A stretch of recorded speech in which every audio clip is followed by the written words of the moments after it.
Assalamualaikum warahmatullahi wabarakatuh. Hai sahabat Ananda, apa kabar hari ini? Mudah-mudahan dalam keadaan. Bertemu lagi dengan saya, Setia Aryani atau Ikhani di Ananda Menyapa, Solusi Sehat bersama ya, menyambung bahasan yang beberapa waktu yang lalu. Saat ini kita masih membahas tentang ASI sama narasumber Dr. Ike. Beliau adalah konselor menyusui dari rumah sakit. Kita sapa Dr. Ike ya. Hai Dr. Ike, apa kabar? Halo Bu Ani, alhamdulillah baik. Ya, kita sapa dulu nih untuk sahabat Ananda di seluruh Nusantara, seluruh Indonesia. Hai sahabat Ananda. Wah, sekarang nih kita masih dalam pembahasan ASI ya dok ya. Nah, sekarang kita akan membahas tentang tips agar ASI melimpah. Karena ternyata ASI itu memang harus melimpah ya dok, supaya kebutuhannya cukup betul. Ya dok, kebutuhan tips untuk agar ASI melimpah itu mulai dari hamil ya dok ya, berarti ya. Persiapannya apa saja tuh dok? Ya, oke. Saat ibu hamil sebaiknya di trimester 3 atau di usia kehamilan 7 bulan ke atas ya, saat mandi ibu bisa membersihkan puting dan sambil memijat-mijat Bu. Oh gitu, membersihkan puting dan mijat-mijat. Fungsinya untuk apa tuh dok? Ya. Paling tidak membersihkan putingnya ya, biar alirannya nanti lancar. Terus semisal putingnya kok agak datar gitu kan, bisa sambil ditarik-tarik gitu agar sedikit menonjol gitu. Oh seperti itu. Itu dilakukan pada saat trimester ketiga ya dok? Dan pada saat mandi ya? Oke. Di samping itu dok, apa aja yang harus dilakukan nih dok? Yang kedua jelas untuk kebutuhan makanan ya, untuk gizinya tercukupi gitu. Gizi tercukupi. Apa saja tuh dok yang harus dikonsumsi untuk ibu? Calon ibu nih biar ASINya melimpah, konsumsinya makanannya apa saja? Jelas ada karbohidrat, ada protein, ada sayur, ada buah gitu ya. Terutama protein-protein atau kacang-kacangan gitu. Dan apakah daun katuk itu juga termasuk harus dimakan sebelumnya gitu? Ya itu sih hanya sayur saja ya gitu. Jadi ya boleh sih dimakan gitu, tapi dalam jumlah yang secukupnya lah. Oh dalam jumlah secukupnya. Terus itu kan pada saat hamil ya dok ya, sudah melakukan treatment itu dan melakukan dan memberikan asupan gizi ya untuk supaya ASINya melimpah. Setelah melahirkan dok, itu apa saja? Ada yang ketiga dulu Bu Ani. Oh ada yang ketiga penting. Rupanya apa itu dok yang ketiga? Ya, yang ketiga adalah belajar. Oh iya betul. Gitu. Jadi buat ibu-ibu yang mumpung masih hamil ya gitu, nanti kalau sudah melahirkan itu udah nggak ada waktu lagi untuk belajar gitu ya. Gitu. Jadi banyak-banyaklah membaca buku, terus mendengarkan tutorial YouTube tentang bagaimana sih cara menyusui yang benar gitu. Iya. Terus bagaimana sih cara memompa ASI, bagaimana sih cara untuk memberikan ASI perah gitu Bu Ani, bagaimana sih caranya merawat bayi dan macam-macam lah Bu Ani. Oh ya, jadi pada saat hamil itu ibu dan calon ibu harus banyak belajar ya dok ya. Terutama bisa lihat di YouTube-nya Rumah Sakit Ananda Purwokerto ya dok ya. Itu banyak banget lengkap itu. Pokoknya informasi tentang kesehatan di situ banyak ya dokter ya. Ya. Terus setelah itu dok, kan tadi ada 3 nih ya. Terus sebelum melahirkan ada 3, membersihkan puting, terus kemudian makan makanan yang bergizi dan belajar. Nah kalau setelah melahirkan apa lagi? Kalau sudah melahirkan jelas setelah melahirkan langsung dilakukan IMD, inisiasi menyusui dini. Oh, ya. Inisiasi menyusui dini. Terus apa lagi? Terus yang kedua, susui bayi sesering mungkin. Jadi setiap 2-3 jam sekali itu disusui gitu. Walaupun bayinya tidur ya kita bangunkan kalau sudah waktunya jadwalnya menyusui gitu. Oh, gitu ya. Memang kalau bayi itu baru lahir pasti banyaknya tidur ya dok ya.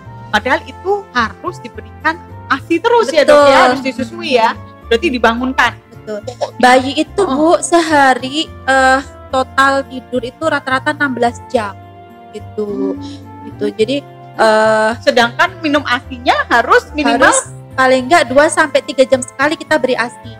Atau 8-12 kali sehari gitu menyusui. Iya. Terus bagaimana lagi dok supaya ASINya melimpahnya? Yang ketiga, kita bergantian, kadang menyusui payudara kanan, habis itu kiri, kanan lagi, kiri lagi, seperti itu. Oh gitu. Yang keempat, posisi dan pelekatannya harus benar, gitu. Oh gitu. Berarti posisinya harus pas gitu ya dok? Tuh. Kalau nggak pas gimana doknya? Jadi kalau posisinya udah salah, perlekatannya pasti akan salah, gitu. Dan resiko putingnya lecet. Nah, bayangin Bu, kalau putingnya lecet, sakitnya kan ampun ya, udah pernah sakit ngerasain banget loh. Ya udah pernah ngerasain ya Bu, keringat dingin gitu iya, kan, betul, gitu. Betul, dokter. Nah, kalau putingnya lecet, payudaranya kan juga resiko bengkak, produksi ASINya berkurang. Belum lagi ibunya stres karena kesakitan kan. Hormon oksitosinnya berkurang, ASINya juga berkurang gitu. Kalau ASINnya berkurang, bayinya sering rewel. Ya, ibunya tambah stres lagi. Anakku kok nangis terus? ASINnya tambah berkurang lagi gitu.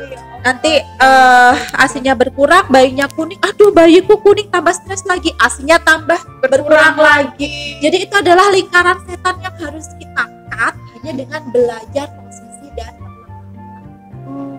ternyata posisi dan penekatan itu juga sangat penting. Itu yang apa ya, bisa menyebabkan ASI itu melimpah atau tidak ya, karena psikologis ibu ya dok ya, rasanya ya. Betul.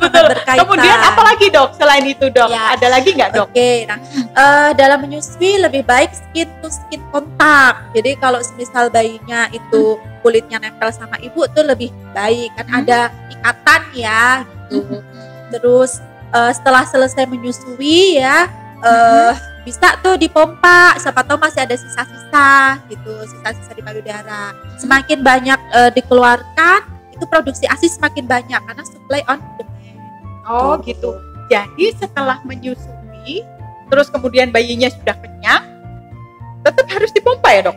Lebih baik seperti itu, siapa tahu masih ada sisa Bu Ani. Oh gitu. Jadi supaya benar-benar kosong, benar-benar gitu kosong ya. gitu. Nanti akan diisi lagi, iya, penuhin lagi gitu. Ya, nanti akan ini ya, memproduksi sendiri lagi ya dok ya, ASINya ya, payudaranya ya, luar biasa. Kemudian setelah itu apa lagi dok supaya lebih itu lagi? Bisa disiasati dengan sebelum menyusui kita kompres payudara dengan air hangat Bu Ani. Biar di situ kan agak melebar salurannya agar lancar gitu. Oh gitu. Jadi agak di massage sedikit juga.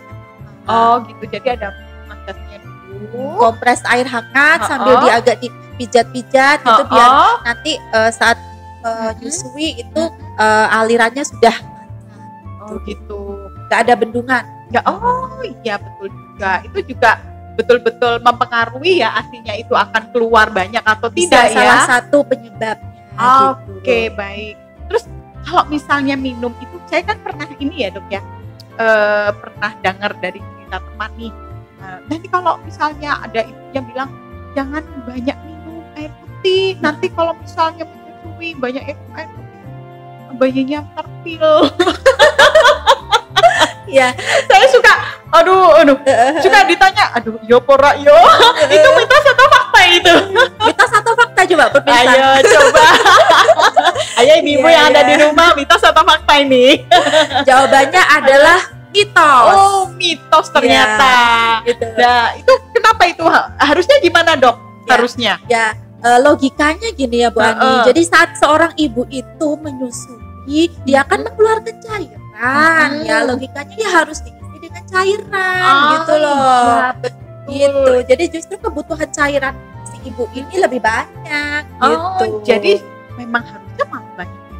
Ya minimal ya 18 sehari lah itu minimal 18 hari. Tapi memang sih sebetulnya kalau kita menyusui itu, kalau menyusui sebenarnya kita haus ya dok ya, haus dan lapar. Haus dan lapar. Betul, haus dan lapar ya. Ada lagi nggak dok ini tips untuk ASI melimpah nih? Jelas makan makanan yang bergizi ya gitu. Jadi lebih diperbanyak di proteinnya gitu, kacang-kacangan, daging-dagingan itu justru yang akan membuat ASINya itu pekat gitu. Sehingga berat badan bayinya itu naik. Oh iya betul ya. Jadi nggak encer gitu ya ASINya ya. Terus selain makanan apalagi dok? Tidur cukup? Jelas tidurnya harus cukup. Kalau bisa sih bayi itu kan pola tidurnya sangat beda ya Bu. Kalau malam dia sukanya melek, ya kan? Siang malah tidur Ya, gitu. betul. Jadi kalau bisa sih ibunya saat bayi tidur ya ikut tidur. Oh gitu. Oh iya betul. Tapi ada juga nih fakta atau mitos nih. Katanya ada nih, kalau punya bayi jangan tidur siang-siang atau jangan tidur pagi-pagi gitu. Padahal Kenapa kan tuh kita Bu Ani capek. katanya? Ya namanya juga Iya. mitos atau fakta makanya. Dihinggapi hantu gitu ya. Iya. Tadi mau. Iya. Apa coba pemirsa Ayo. jawabannya? Fakta atau mitos? Apa nih dok? Yang benar. Oke, jawabannya adalah mitos. Oh mitos. Iya. Bayangin Bu Ani, seorang ibu tuh kan udah capek Iya. ya. Malam bayinya nangis Iya. terus nggak bisa tidur. Nah Iya. kalau pagi apa sih yang nggak boleh tidur? Kapan dia bisa tidur? Oh iya betul. Gitu Maka loh. dari itu memang tidur cukup itu justru membuat ASI lebih banyak lagi ya, karena iya, relax, nggak capek gitu ya dok, betul. Terus ada dukungan suami nggak dok? Perlu Betul. nggak itu dukungan suami? penting banget gitu. Kalau suami dan keluarganya itu mendukung untuk keberhasilan ASI eksklusif itu lebih baik. Nah, daripada semisal suami atau mertua ibu itu udah ngojok-ngojokin, ih kamu susunya kurang, ayo dikasih susu formula aja, udah nggak usah ribet-ribet, tak beliin susu formula, nah kan gitu. Jadi suami sama itu- keluarga harus mendukung itu gitu. cerita ibu-ibu di luar sana sering begitu Atau mengalami sendiri. atau ngalamin sendiri. Sebetulnya saya ngalamin sendiri. Curhat nih.